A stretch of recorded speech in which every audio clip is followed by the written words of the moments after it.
I'm Richard Kistnen, a bankruptcy attorney. And if you're 55 to 75 years old and feel like you're drowning in debt, here's exactly what you'll know by the end of this video. You'll learn how Chapter 7 wipes out most unsecured debt and stops collection calls, often within a few months. You'll gain clarity around whether your Social Security and retirement accounts are safe, because that's the fear that keeps many people up at night. And you'll discover what actually happens to your credit afterward, including when you can get a card again. Why debt hits harder at 55 to 75. If you're in this age group, the debt you're carrying probably isn't new. What changed is how heavy it feels now. A lot of the people I see are on a fixed income or close to retirement or already retired and watching a fixed pot of money get eaten by minimum payments. The minimum payment on a credit card barely covers the interest, so the balance sits almost where it started month after month. Then come the collector calls and the fear that a creditor is gonna sue before you find a way out. There's a shame piece to this that unfortunately nobody talks about. People in their 60s and 70s feel embarrassed that they still owe this much at this age, as if debt was something you were supposed to outgrow. That shame keeps them quiet, and quiet people don't ask for help until the stress is already affecting their sleep,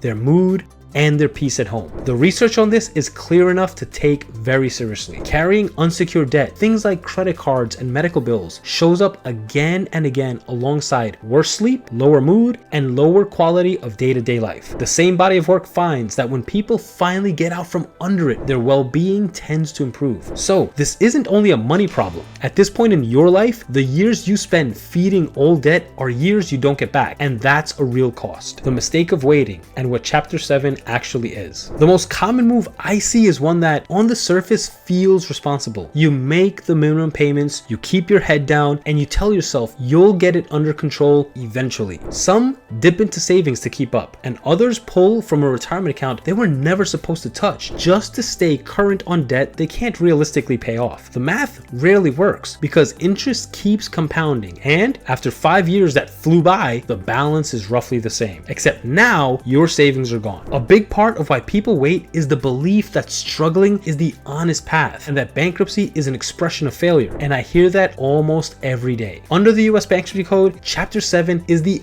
opposite of a moral failing. It's intended to give an honest debtor a fresh start by discharging most unsecured debts. Things like credit cards, medical bills, and personal loans are the ones it typically discharges. When you file an automatic stay, basically a restraining order on creditor collection and enforcement activity, kicks in right away and stops lawsuits, garnishments, and collection calls while the case is open. And for a lot of people, that single effect is the first real breath they've taken in years. The bankruptcy discharge makes that restraining order permanent. Chapter 7 also tends to move faster than most people realize, as a typical case closes in about 4 months, not the years a typical repayment plan would take. I'm not telling you it fits everyone, because every case has to be analyzed to determine whether the person qualifies to file. These analyses look at your income, your assets, and liabilities. So the honest framing is that Chapter 7 may be the right fit for many people in this age group, but not a cure-all. If you're already worrying about your Social Security, your retirement, or whether you'll ever get a credit card again, hold on to that, because those are the 3 fears I hear most. We're walking through all 3 next. The 3 biggest fears answered.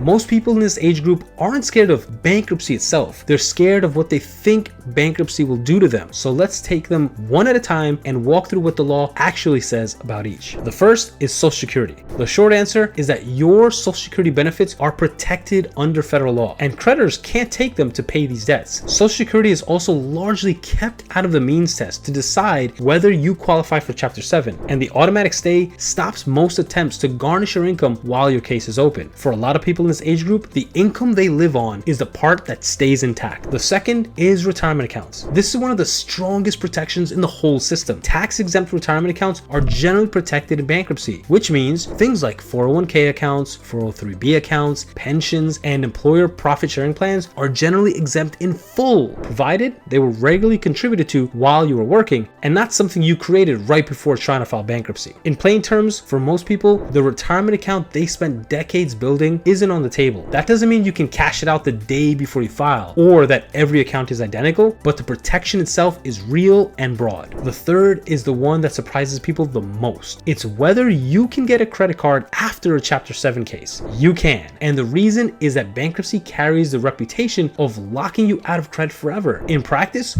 you can apply for new credit once your case is discharged, and a Chapter 7 discharge often comes about 4 months after you file. Chapter 7 stays on your credit report for up to 10 years, but your credit can start improving sooner if you pay on time and keep those new balances low. One warning worth giving is that after a bankruptcy filing, you'll often get solicitations by mail promising credit repair and other quick fixes, and a lot of it is expensive junk aimed at people who just filed, so be careful with it. Your home, your car, and the myth about buying again. After those three, 2 questions always come up next. They're about a house and a car, if those exist, and the protection for both turns out to be stronger than most people in this situation tend to assume. If you own a home in New York, the homestead exemption protects the equity in the place you live. In the 5 boroughs, Nassau, and Suffolk, that protection runs up to just over $200,000 in equity for cases in the current window. It covers a house, a condo, or a co-op you live in. It doesn't, however, cover investment or rental properties. For most owners, though, that's enough to protect their equity. For your car, New York's motor vehicle exemption protects about $5,500 in value. That goes up if the vehicle is set up for a disabled driver. If the car's financed, what matters is your equity in it, not the sticker price. And a car you still owe most of the loan on usually isn't a problem. Then there's a myth that worries people the most, which is that bankruptcy means you'll never be able to buy a home. In my practice, clients have bought homes 3 and 4 years after filing. Bankruptcy isn't a lifetime ban on buying, and for many, it's the thing that makes buying possible again because it clears the debt that was dragging them down. Exemption amounts adjust every 3 years, so there's one honest limit. Every case depends on your income, your assets, and your liabilities at the time of filing, and the numbers here are current for this filing window, so it's general information. A hypothetical example. Let me show you what this looks like for someone your age. Picture a person who's in their 60s with about $30,000 in credit card debt, living mostly on Social Security and a little part-time income. This isn't a real client, it's a hypothetical to make the choice clear. They pay the minimums every month, but the balances hardly move because most of the payment goes to interest, and they pull from savings to keep up and lie awake some nights worried a creditor will sue. Now, lay the 2 paths side by side. Path 1 is 4 to 6 more years of that, with savings drained and the debt still there. Path 2 is exploring whether Chapter 7 fits, and if it does, the unsecured debt may be discharged in a matter of months, with Social Security and the retirement account protected. Filing isn't right for everyone, but sometimes the bigger risk is the waiting, because relief that felt off limits can cost you years. Don't spend your years under debt stress. This video is general information only, not legal advice, and the right answer depends on your income, your assets, your debts, and your goals. If you're in the 5 boroughs of New York, Nassau, or Suffolk, book a